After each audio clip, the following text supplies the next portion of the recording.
లోక్సభ ఎన్నికలు సమీపిస్తూ ఉండడంతో బీజేపీ దూకుడు పెంచుతోంది. మార్చి 4న తెలంగాణకు ప్రధాని మోదీ రానున్నారు. 2 రోజుల పాటు ప్రధాని తెలంగాణలో పర్యటించనున్నారు. 4వ తేదీన ఆదిలాబాద్ జిల్లాలో, మార్చి 5న సంగారెడ్డిలో పర్యటించనున్నారు. పలు అధికారిక కార్యక్రమాల్లో మోదీ పాల్గొనున్నారు.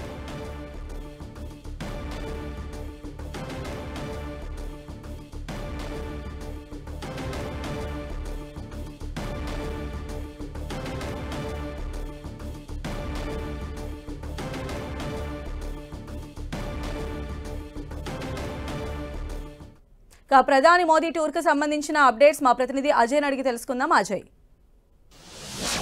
బీజేపీ పార్లమెంట్ ఎన్నికల విషయంలో కొంత దూకుడు పెంచిందని చెప్పుకోవచ్చు. వరుసగా నరేంద్ర మోదీ 2 రోజుల పాటు తెలంగాణలో పర్యటించినారు. ముఖ్యంగా హైదరాబాద్లో నరేంద్ర మోదీ బస చేయనున్నారని చెప్పుకోవచ్చు. ఇది ఖచ్చితంగా పార్లమెంట్ ఎలక్షన్స్ పైన ఎక్కువగా ప్రభావం చూపే అంశంగా చూసుకోవచ్చు. ఎందుకంటే హైదరాబాద్లో నరేంద్ర మోదీ బస చేయడం అన్నది ఇక్కడ చాలామంది నాయకులను కూడా కలిసే అవకాశం ఉండే ఉన్నది కొంత ఆసక్తి రేపుతున్నటువంటి సంఘటన చూసుకోవచ్చు.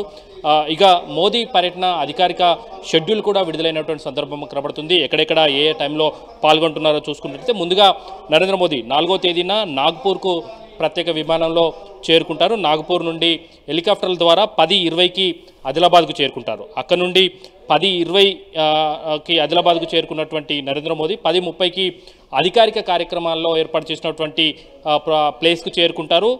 10:30 నుండి 11 గంటల వరకు అరగంట పాటు అధికారిక కార్యక్రమాల్లో పాల్గొంటారు. ఆయన అక్కడ శంకుస్థాపనలు, అదేవిధంగా అభివృద్ధి కార్యక్రమాలకు శంకుస్థాపనలతో పాటు ఇప్పటికే అభివృద్ధి చేసినటువంటి కార్యక్రమాలను జాతికి అంకితం చేసే కార్యక్రమంలో ఆయన అరగంట పాటు పాల్గొంటారు. ఆ తర్వాత 11:15 నిమిషాలకు పబ్లిక్ మీటింగ్కు ఆయన చేరుకుంటారు. పార్టీ పరంగా ఏర్పాటు చేసినటువంటి పబ్లిక్ మీటింగ్లో ఆయన పాల్గొనబోతున్నారు. ఇక్కడ నుండి ఎన్నికల అంశాలు, రాజకీయ అంశాలు ఈ వేదిక ద్వారా ఆయన ప్రసంగించే అవకాశాలు ఉంటాయి. అధికారిక షెడ్యూల్ ప్రకారం 45 నిమిషాల పాటు ఆయన ఈ కార్యక్రమంలో పాల్గొన్నారు. ఆ తర్వాత ఆదిలాబాద్ నుండి మళ్ళీ హెలికాప్టర్ ద్వారా నాందేడ్కు చేరుకొని అక్కడ నుండి చెన్నైకి చేరుకుంటారు. 4వ తేదీ అక్కడ లోకల్గా అరేంజ్ చేసినటువంటి, చెన్నైలో ఏర్పాటు చేసినటువంటి లోకల్గా అరేంజ్ చేసినటువంటి కార్యక్రమాల్లో పాల్గొని తిరిగి సాయంత్రం 4 గంటలకు అక్కడ నుండి బయలుదేరి 7:45 నిమిషాలకు బేగంపేట ఎయిర్పోర్ట్కు చేరుకుంటారు.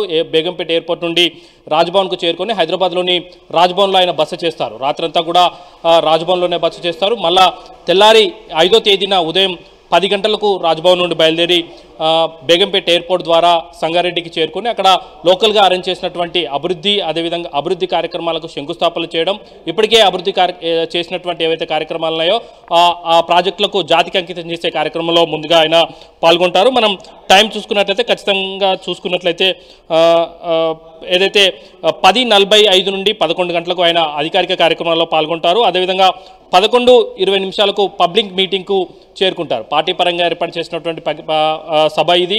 మామూలుగా సాధారణంగా బీజేపీ అన్ని రాజకీయ సభలకు విజయ సంకల్ప సభలుగా నామకరణం చేస్తుంది. ఇప్పటికే అసెంబ్లీ ఎన్నికల్లో ఇదే తరహా పేర్లతో సభలను ఏర్పాటు చేయడం జరిగింది. ఇప్పుడు పార్లమెంట్ ఎన్నికల నేపథ్యంలో విజయ సంకల్ప యాత్రలతో రాష్ట్ర వ్యాప్తంగా 5 క్లస్టర్లలో బస్ యాత్రలను కూడా బీజేపీ చేపట్టింది. ఇదే పేరుతో దాదాపుగా విజయ సంకల్ప సభ పేర్లతోటే పార్టీ పరంగా ఏర్పాటు చేసే బహిరంగ సభలకు కూడా అదే పేర్లు కూడా పెట్టే అవకాశాలు అయితే కనబడుతున్నాయి.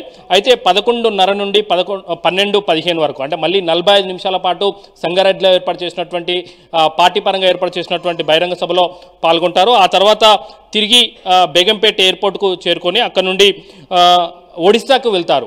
పూర్తిగా 2 రోజుల పాటు ఆయన హైదరాబాద్లో, తెలంగాణలో పర్యటించున్నారు. ఇటు నాందేడ్కు రావడం, నాందేడ్ నుండి హెలికాప్టర్ ద్వారా ఆదిలాబాద్కు చేరుకోవడం, ఇక్కడ కార్యక్రమాలను పూర్తి చేసుకోవడం, ఆ తర్వాత హెలికాప్టర్ ద్వారా మళ్ళీ బేగంపేట ఎయిర్పోర్ట్ చేరుకొని రాజ్భవన్లో బస చేయడం, next day Hyderabad Begumpet airport నుండి సంగారెడ్డి చేరుకొని అక్కడ అధికారిక కార్యక్రమాల్లో పాల్గొని ఆ తర్వాత ప్రత్యేక విమానంలో ఒడిశాకు చేరుకుంటారు. ఇతర కార్యక్రమాల్లో పాల్గొంటారు. 2 రోజుల పాటు తెలంగాణలో నరేంద్ర మోదీ పర్యటన అనేది కొంత ఆసక్తి రేపుతుంది. ఖచ్చితంగా ఇది పార్లమెంట్ ఎలక్షన్స్ పైన ఎక్కువ ప్రభావం చూపించే అవకాశం ఉంటుంది. ఏదైతే నైట్ రాజ్భవన్లో బస చేస్తున్నటువంటి నేపథ్యంలో లోకల్గా ఇక్కడ లీడర్లతో కూడా సమావేశాలు అయ్యే అవకాశం అయితే కనబడుతుంది. అజయ్, అలానే మనం చూసినట్లయితే బీజేపీ ఈసారి ఖచ్చితంగా 10 ఎంపీ స్థానాలు గెలుచుకోవాలనేటువంటి పట్టుదలతో ఉంది. అదే రకమైనటువంటి ఫోకస్ కూడా తెలంగాణ పైన ఎక్కువ పెడుతున్నట్టుగా కూడా మనకు కనిపిస్తుంది. ఈ నేపథ్యంలో ప్రధాని మోదీ పర్యటన తర్వాత జాతీయ స్థాయి ఈ నేతల పర్యటనలు కూడా ఎక్కువ ఉండేటువంటి అవకాశాలు ఉండొచ్చా? ఖచ్చితంగా బీజేపీ కొంత దూకుడుగా వెళ్తుందని చెప్పుకోవచ్చు. ఎందుకంటే 2 నెలల ముందే ఈ ప్రక్రియను బీజేపీ అగ్రనేత అమిత్ షా ప్రారంభించినటువంటి పరిస్థితి కనబడుతుంది. గతంలో ఏర్పాటు చేసినటువంటి 2 నెలల క్రితమే శ్లోక కన్వెన్షన్లో ఏర్పాటు చేసినటువంటి ఏదైతే ఒక మీటింగ్ ద్వారా ఇక్కడ ఉన్నటువంటి నేతలకు ఒక దిశానిర్దేశాన్ని కూడా చేసేళ్ళినటువంటి పరిస్థితి. 35% ఓట్ షేర్ను మనం సాధించాలి, 10కి పైగా పార్లమెంటు స్థానాలను మనం కైవసం చేసుకోవాల్సిన అవసరం ఉంది అంటూ కూడా వారికి ఒక దిశానిర్దేశం చేసుకోవడం జరిగింది. దేశవ్యాప్తంగా కూడా 370కి పైగా ఎంపీ స్థానాలను కైవసం చేసుకోవాలన్న ఉద్దేశంతో బీజేపీ ఉన్నటువంటి పరిస్థితి. ఈ నేపథ్యంలోనే కొంత దూకుడుగా వెళ్తుంది. ఈ లోపే ఏదైతే ఎన్నికల షెడ్యూల్కు ముందే పార్టీ పరంగా చేస్తున్నటువంటి కార్యక్రమాలు, అధికారిక కార్యక్రమాలను కూడా స్పీడ్ పెంచిందని చెప్పుకోవచ్చు. ఇప్పటికే దేశవ్యాప్తంగా నరేంద్ర మోదీ పర్యటిస్తూ శంకుస్థాపన కార్యక్రమాలు చేయడం అయితేనేమి, అదేవిధంగా ఇప్పటికే అభివృద్ధి చేసినటువంటి ప్రాజెక్టులను, పూర్తయినటువంటి ప్రాజెక్టులను జాతికి అంకితం చేసే కార్యక్రమాలను కూడా పాల్గొంటున్నటువంటి పరిస్థితి కనబడుతుంది. అదే తరహాలో తెలంగాణలో కూడా నరేంద్ర మోదీ పర్యటన అనేది ఉండబోతుంది. ఆ తర్వాత జేపీ నడ్డా, అమిత్ షా పర్యటనలు కూడా వరుసగా ఉంటాయని బీజేపీ నేతలు చెప్తున్నటువంటి పరిస్థితి మనం చూసుకోవచ్చు. రైట్ అజయ్.